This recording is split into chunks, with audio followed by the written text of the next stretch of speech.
नमस्कार। निःशुल्क ज्योतिष परामर्श केंद्र में आप सबका स्वागत है। जैसे कि कल हमने 7 मार्च 2019 को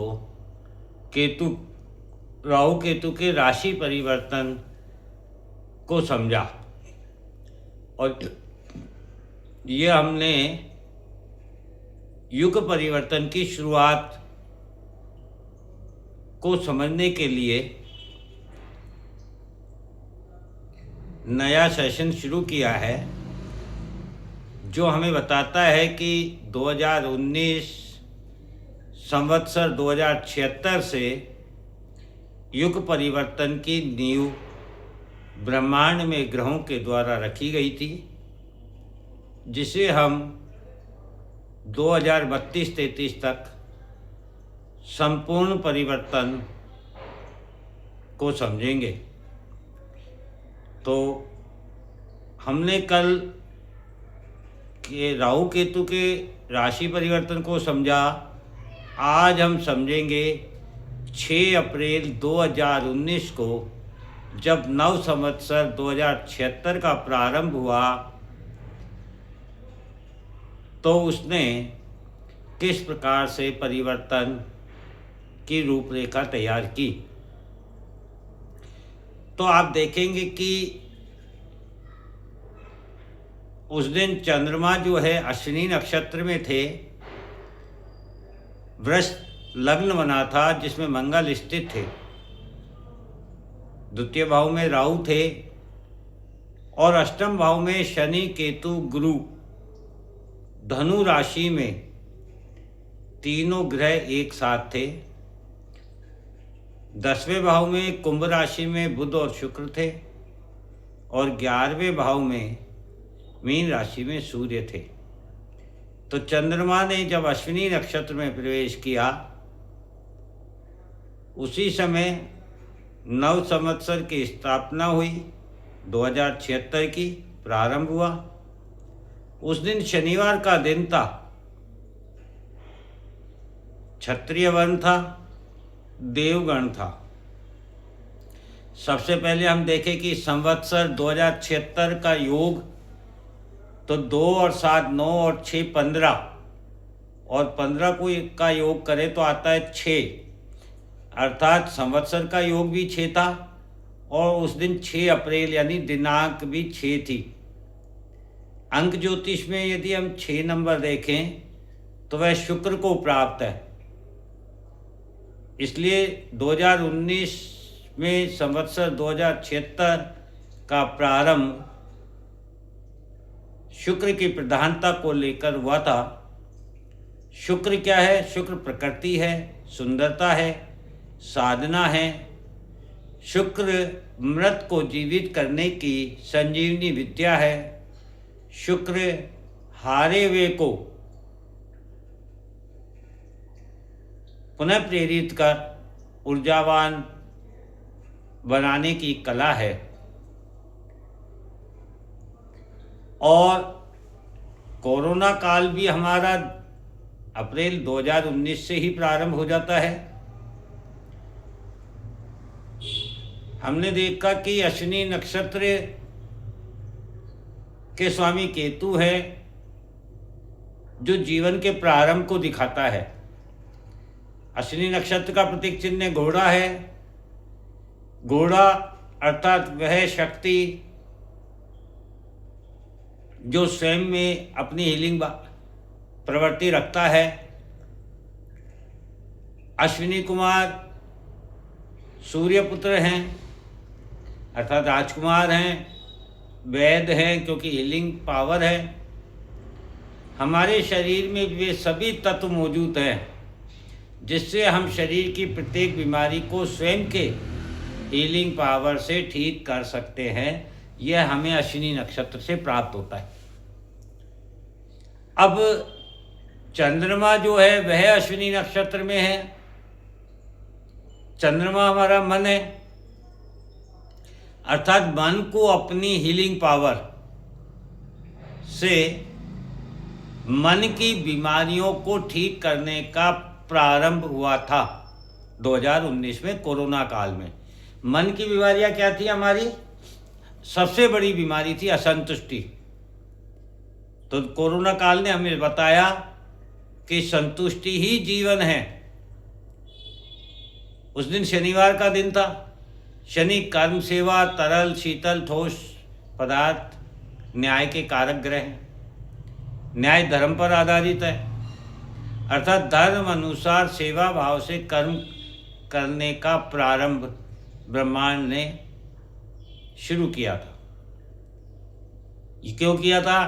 क्योंकि हमारे कर्म में ना तो धर्म बचा है और ना ही सेवा बची है और ना ही भाव बचा है, केवल अर्थ बचा है। उसी को परिवर्तन करने के लिए ब्रह्मांड ने ग्रहों की इस तरीके से रचना की। क्षत्रिय वर्ण था उस दिन। सेनापति जो सुरक्षा करता है उसे क्षत्रिय कहते हैं, जो युद्ध करता है उसे क्षत्रिय कहते हैं। अर्थात संवत्सर 2076 का प्रारंभ हमें योद्धा बनाना चाहता है, सेनापति बनाना चाहता है, हमारे भाव में सुरक्षा जगाना चाहता है। देवगण था उस दिन। सभी देवताओं के द्वारा पृथ्वी को आवश्यकता अनुसार उपलब्ध सामग्री उपलब्ध कराकर पालन पोषण किया जाता है।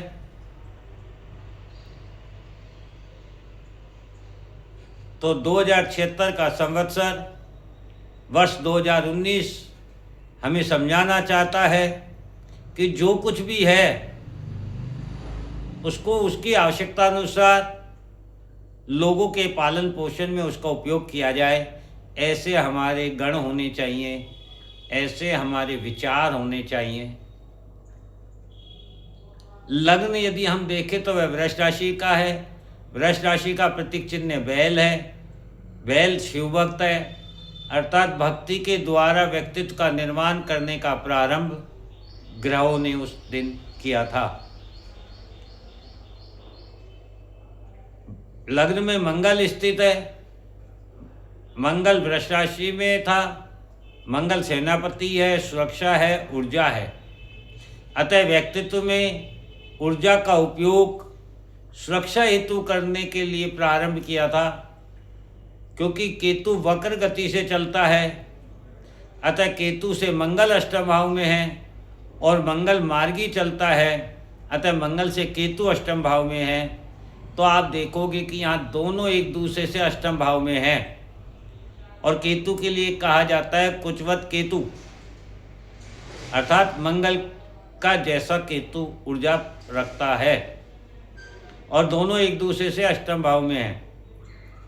अष्टम भाव भीतर की आग, स्थिरता और साधना का है।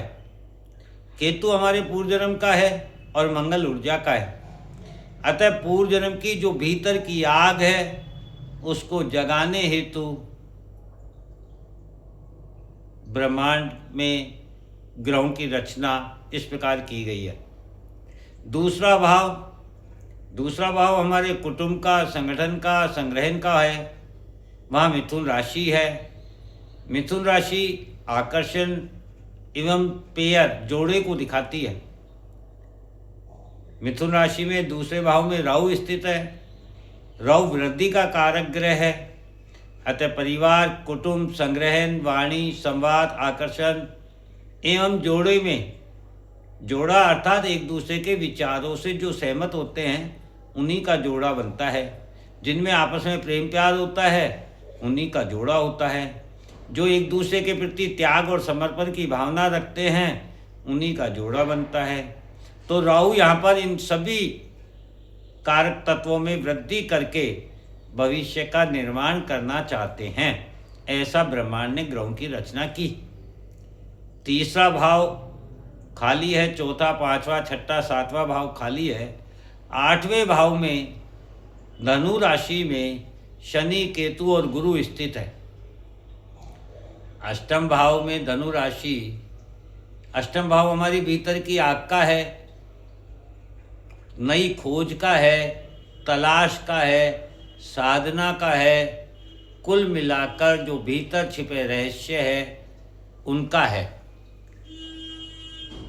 और पूर्व जन्म के धर्म, कर्म, नियम जो भीतर कहीं छिप गए हैं उनको ज्ञान के द्वारा ही प्रकाशित करना ब्रह्मांड के इन ग्रहों की रचना है। क्योंकि अष्टम भाव भीतर छिपे रहस्यों का है, शनि हमारे कर्म का है, गुरु धर्म और ज्ञान का है और केतु पूर्व जन्म का है। तो जो हमारे पूर्वजों के धर्म थे, कर्म थे, ज्ञान था, वे हम कहीं भुला बैठे हैं और यह ग्रह ब्रह्मांड में ऐसी स्थिति उत्पन्न कर रहे हैं कि हमें पुनः उनकी खोज करनी होगी, उनकी तलाश करनी होगी, अपने भीतर की उस आग को जगाना होगा और उन छिपे हुए रहस्यों को उजागर करना होगा। नवम भाव खाली है, दशम भाव में बुध और शुक्र है। दशम भाव में कुंभ राशि में बुध और शुक्र स्थित है। दशम भाव कर्म का है। कुंभ राशि अमृत कलश है। बुध वाणी संवाद के द्वारा आकर्षण एवं सहमति का है और शुक्र सामंजस्य स्थापित करने का है। तो ग्रह बता रहे हैं कि ब्रह्मांड ने हमारे कर्म की जो नई रचना की है उसमें अमृत पाने के लिए अपने वाणी और संवाद के द्वारा जो भी हम आकर्षित करें उसमें उसकी सहमति हो और दोनों में सामंजस्य स्थापित हो ताकि अमृत प्राप्त हो सके। ऐसा कर्म हमें करना चाहिए। 11वें भाव में मीन राशि में सूर्य है। 11वां भाव हमारे कर्मफल का है, इच्छा पूर्ति का है। मीन राशि व्यय और मुक्ति की है। सूर्य आत्मा और अधिकार का कारक ग्रह है। अतः हमारा कर्मफल की जो इच्छा हो वह हमारी ऐसी होनी चाहिए जो हमारे आत्मा और अधिकार से हमें मुक्ति प्रदान कर सके। क्योंकि हम वर्तमान समय में अपने अधिकारों की बात करते हैं किंतु अपने दायित्वों को हम भुला बैठे हैं। हम दायित्व निर्वाह नहीं करना चाहते हैं, जिम्मेदारियां नहीं लेना चाहते हैं। अतः ग्रह हमें ये समझाना चाहते हैं कि अधिकारों का त्याग करें और ऐसा कर्मफल प्राप्त करें जिससे आत्मा की मुक्ति हो सके। 12 भाव में मेष राशि में चंद्रमा स्थित है। 12 भाव व्यय का है, मुक्ति का है। मेष राशि प्रारंभिक ऊर्जा है, चंद्रमा हमारा मन है। अतः मन की प्रारंभिक ऊर्जा से मुक्ति दिलाने का कार्य ब्रह्मांड में स्थित ग्रहों ने रचना की। इसको कोरोना काल से कैसे जोड़ सकते हैं, क्योंकि उस समय कोरोना काल आया था। तो कोरोना काल ने हमें क्या शिक्षा दी? कोरोना काल ने हमारे मन की चंचलता को समाप्त किया, अपने परिवार में लौटने को मजबूर किया, सभी को परिवार के साथ रहकर एक दूसरे के प्रति प्रेम प्यार, त्याग समर्पण की भावना को पुनः जागृत किया, संग्रहण की भावना से हमें मुक्त किया, मृत्यु निश्चित है ऐसा एहसास कराया, भविष्य की चिंताओं से मुक्त किया, वर्तमान समय में जीने के आनंद को समझाया, रिश्ते बंधन का सही एवं वास्तविक अर्थ समझाया कि जिन रिश्तों के लिए आप संग्रहण कर रहे हैं, अपराध कर रहे हैं, झूठ बोल रहे हैं, धोखा दे रहे हैं, वे वास्तविक रिश्ते नहीं हैं। क्योंकि कोरोना काल में हमने देखा कि पत्नी के द्वारा पति को कोरोना हो जाने पर या किसी भी व्यक्ति को, आप इसे यूँ माने कि किसी भी व्यक्ति को कोरोना काल में मृत्यु हो जाने पर उसके परिवारजन उसकी शक्ल भी नहीं देखना चाहते थे, उसे घर में भी स्थान नहीं देना चाहते थे, उसका दाह संस्कार तक भी नहीं करना चाहते थे। किंतु उसके गले या अंगूठी में, उंगली में कोई कीमती धातु है तो वह उसे जरूर प्राप्त करना चाहते थे। अर्थात कीमती धातु में कोरोना काल का कोई इफेक्ट नहीं था, लेकिन व्यक्ति के शरीर में कोरोना काल का इफेक्ट था। तो कोरोना ने हमें यही समझाया कि ये रिश्ते, ये बंधन अर्थ के हैं, प्रेम के नहीं रहे। इसमें प्रेम पैदा करें, सम्मान पैदा करें, भावना पैदा करें और एक दूसरे के सहयोगी बने, सामंजस्य स्थापित करें। कोरोना काल ने हमें समझाया कि फिजूल खर्च और दिखावे से मुक्ति दिलाई, क्योंकि सरकार के नियमों के अंतर्गत 20 लोग, 50 लोग, इससे अधिक नहीं एकत्रित हो सकते थे, जिसने हमारी इन फिजूल खर्चियों को और दिखावे से हमें मुक्ति प्रदान की। सृष्टि के संपूर्ण वातावरण, फिर वह चाहे जल हो, थल हो, वायु हो, सभी को स्वच्छ करके हमें समझाया कि जो मानव जी रहा है वह भ्रम है, धोखा है। सच्चा जीवन प्रकृति प्रदत्त है। प्रकृति जब चाहे विनाश कर सकती है, सब कुछ बदल सकती है और यही युग परिवर्तन की शुरुआत है। इस प्रकार से युग परिवर्तन की शुरुआत सन 2019 से नव संवत्सर 2076 से प्रारंभ हुआ है और यह सन 2032 तक पूर्ण होगा, ऐसा ग्रह रचना रच रहे हैं। हमने राहु केतु हर 18 महीनों में अपना राशि परिवर्तन करते हैं और राहु केतु के द्वारा ही ब्रह्मांड की यह संपूर्ण संरचना बदली जा रही है। तो हम इसी से इस परिवर्तन युग को देखेंगे, समझेंगे और हमारे जीवन में वैसे परिवर्तन आ रहे हैं या नहीं, इसको भी समझेंगे। राहु मीडिया, विदेश,